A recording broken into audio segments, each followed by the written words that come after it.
Hi, this is Teacher Jennifer from U.S. Citizenship Podcast. Every week we bring you practice interviews, quizzes, resources, and the latest news that help you get ready for your U.S. citizenship interview. Today we're going to listen to an interview with Osman Nejat from Kabul, Afghanistan. Osman is the citizenship teacher at New Haven Adult School. After his interview, he's going to talk about his education and being bilingual and bicultural in America. Let's get started. How are you eligible to become a U.S. citizen? I have been a legal permanent resident for 5 years. What is your full name? My full name is Gina Montoya. What is your date of birth? My date of birth is October 14th, 1967. What is your country of birth? My country of birth is Mexico. What is your home address? I live in Milpitas. How do you financially support yourself? I am a waitress. Have you ever claimed to be a U.S. citizen? No. Have you ever registered to vote in any U.S. elections? No. Have you ever failed to file your taxes? No. Have you ever been declared legally incompetent? No. What is legally incompetent? A doctor or a lawyer says that you cannot make important life decisions and someone must make it for you, like a guardian. Have you ever been in jail? No. Have you ever used, sold, or smuggled illegal drugs? No. Have you ever gambled illegally? No. Do you support the Constitution and the form of government of the USA? Yes, I do. Are you willing to take the full oath of allegiance? Yes, I am. If the law requires it, are you willing to bear arms in the U.S. Army? Yes. Are you willing to perform non-combatant services for the U.S. Army? Yes.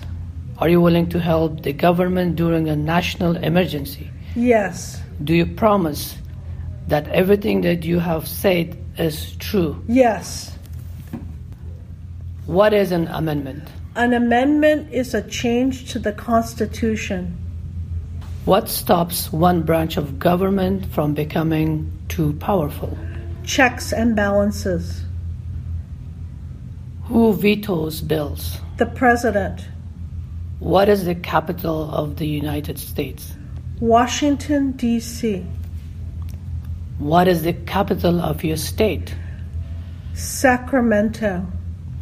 How old do citizens have to be to vote for president? 18 years and older. There were 13 original states. Name 3. Georgia, South Carolina, and North Carolina.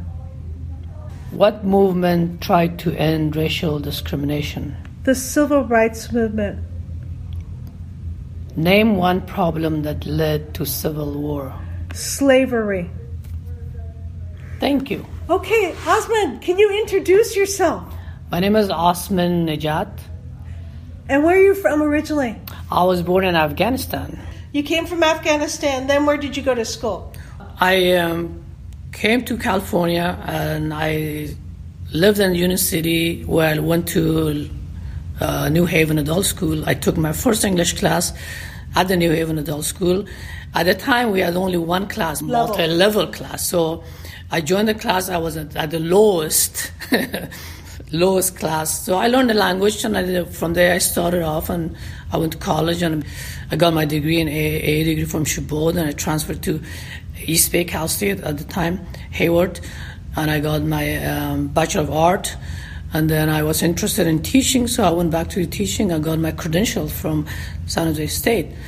And now I am working at the same school that I started as a student. That is so awesome. You are such a role model. Thank you very for much. all your students. Okay, and now what do you teach? I teach U.S. citizenship and also GED and high school diploma for New Haven Adult School. And then how long have you been teaching citizenship? For the last 10 years. 10 years? Well, Yeah. that is awesome. What kind of experiences have you had as a teacher? As a teacher, actually, I started teaching ESL. And then also my school district was very nice to me. So I also got a citizenship class. So I have the greatest experience of my life teaching, especially the immigrants who are coming to America, learning a language, becoming a U.S. citizen, and then fulfill their dreams. Do you remember anything about your own citizenship process? Yes, I do actually. Yeah? I do, yes. What do you remember? During my time, actually, it was a long time ago, I had to memorize 13 colonies. Oh, okay. And I had such a hard time memorizing the 13 colonies. But I just named 4 or 5 of them and I passed. Okay, great. Do you have any advice for our students preparing for their citizenship test? Actually, I do. The first thing I think it would be a good idea for students to learn the language, English language. And from there, they can then learn the citizenship, but they just cannot just jump into the questions and memorize, because memorizing doesn't help that much. They have to understand, because once they become American citizen, they have to know the geography, they have to know the system of the government and where they live, how they live in America. It's not just memorizing questions. It would be a good idea to know where they live and how they live in America. Yeah. Start where you live and build out from there. Exactly. Yeah. Sometimes people don't realize that even this simple act of going from home to work or from home to school is actually a lived N400. You wake up, you look at yourself in the mirror, you say, hello, Osman. Exactly. You realize that the person you wake up to is probably your wife. You greet your children. You're going to work. Of course, they ask you about work. Sometimes you drive past an airport. Have you taken any trips outside the United States? So looking at everyday activities is very important for citizenship, because the citizenship is almost like a microcosm of your day-to-day experience. Right, right. Anything else? Absolutely right. Anything else that you want to say? Like I said, learning English language and learning also the American system of government. For example, if you want to travel outside the United States with American passport, in American passport, the first page would say the date, your nationality. It doesn't say that you're American nationality. You still have the first nationality. But be proud of your first nationality, and also be proud that you're an American citizen, and understand where you live, why you live in America, and love America. I mean, I'm not saying that you can give up on your first culture and language. It's nice to be bilingual and bicultural. You always carry Afghanistan in your heart. Afghanistan is my heart, and also in my American citizen and my passport. It says, in the back of the American passport says U.S. citizen, U.S. passport. But if you open the first page, it says born in Afghanistan. That means you always carry that with you, even though you're American citizen, but you still have to carry that country of origin with you. So don't forget that you also, whoever you are, your identity, you have to keep that as well as your first identity, and American as the second identity. Would you want to say anything to students who are preparing for citizenship? Well, my message would be to all Americans, to all people who are willing to become American citizens. Like I said, love your country, keep your identity as the first where you were born, and be proud of it. And also love America as your second country, and keep it in your heart that America has given you so much opportunity. America is giving me a lot too. That I cannot pay back. So be a proud American citizen while you're also speaking Farsi or Chinese or Punjabi. Try to learn the language and become also somebody. And also think about, why did you come to America at the beginning?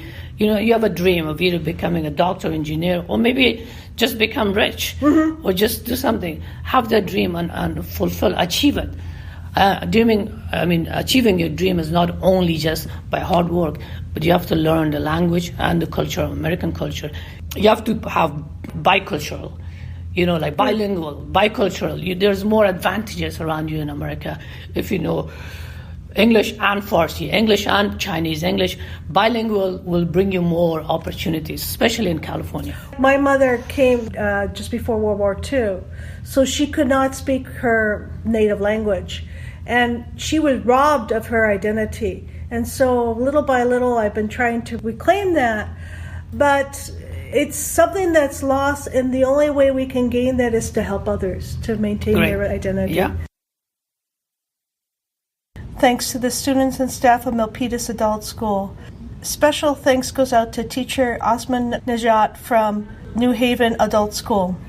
Please visit us on the web at uscitizenpod.com. Thanks for listening. I know you will be a great American citizen. Thank you so much. Bye-bye.